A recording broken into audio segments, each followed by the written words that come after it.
Tuwing weekend, laging nasa bakasyon ang pakiramdam ng mag-asawang Zapphire at Sean O'Sullivan kapag umuuwi sa Peninsula de Punta Fuego sa Batangas.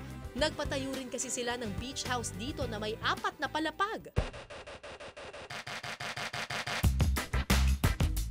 Pagpasok sa bahay, kitang-kita ang makapigil hiningang tanawin dahil sa mga salamin na nagsisilbing pader ng bahay. At dahil pwede itong buksan, tagusan ng preskong hangin dito. Ang puting pintura, bagay na bagay sa minimalist design ng bahay na ideya ni Zapphire.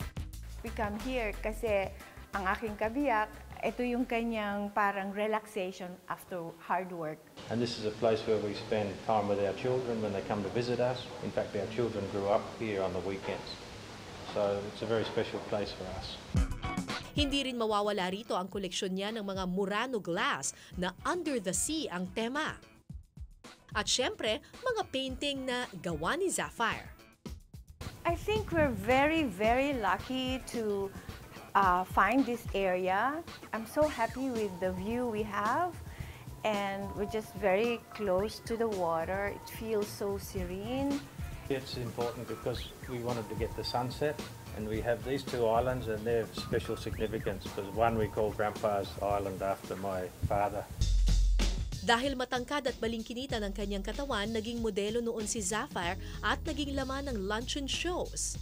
Pero higit daw siyang nakilala sa kanyang pagkanta. Yung mga friends ko, just for us to make money, we produce a show. Ako yung mga awit. Okay? Dahil akala ko nga, pwede na akong kumanta, no? Parang katuwaan lang namin, sige, awit tayo, gumawa tayo ng racket. So, daming benta ng ticket, you know? Oh, may mga bumili naman. Sold out. Siyempre kasi models kami. Tapos, ang kaibigan ko noon na isa sa mga singers ay si Jam Morales and si Ivy Villan. Solo career. Sabi, mag-back up daw muna ako bago ako nag-solo-solo na gano'n. Dahil kaya, alam mo ni, nakalimutan ko ang lyrics sa takot ko and all that. Tapos then, at that time, Jam invited her manager, Nelo Edilion. And so doon niya ako nakita, tapos sabi niya, parang may karapatan. Nagsimulang kumanta si Zapphire sa Manila Garden bilang lounge singer hanggang sa nagkaroon siya ng sariling album. Bawat ngiti ng labi ko para sa'yo. Bakit po naging Zapphire ang pangalan ninyo? Yun ang binigay sa akin ng manager ko kasi just para lang different. No? Ni-package niya ako as a lounge singer. Tapos, at the time, hindi pa kaya uso yung blue eyes. Actually, ang totoong kulay ko, I'm very puti. So, parang nagbagay naman, wala pang nakakaalam that time Kasi ng contact lens. Naka-contact lens kayo na blue. Yes. Okay.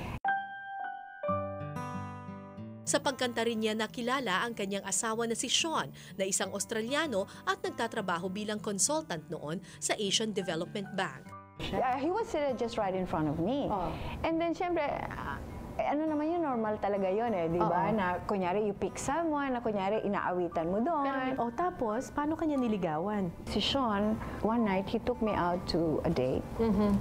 Actually, ang iniinom ko, XO cognac, not because it's expensive, ha? Hindi dahil sa mahal yun. Kaya lang kasi, as a singer, parang tamang-tama yun eh, no? Nagagalit pala siya. Kasi ang iniinom niya lang that time, beer.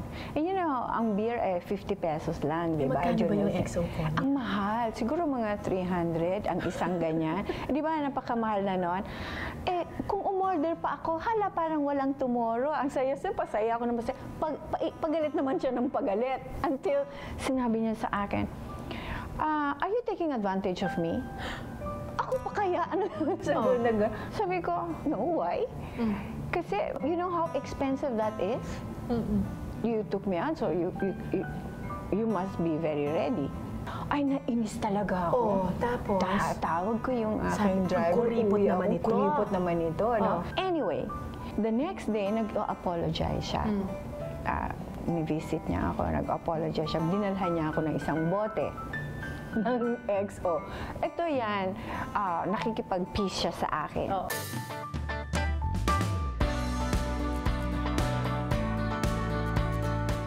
Simula raw nang magdesisyon silang magsama, tinalikuran na ni Zapphire ang kanyang karera bilang singer. Medyo naaano-ano ko na yung aking career, medyo napapagalit-galitan na ako ng aking manager. No? I think that's very normal. No?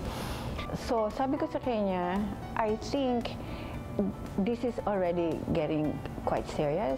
So, you have to let me know what you're really up to. Ano ba talaga? Ganyan. Kaya hanggang ngayon, sinasabi niya sa akin, ako daw I asked him daw to marry me. And then, we still live happily ever after.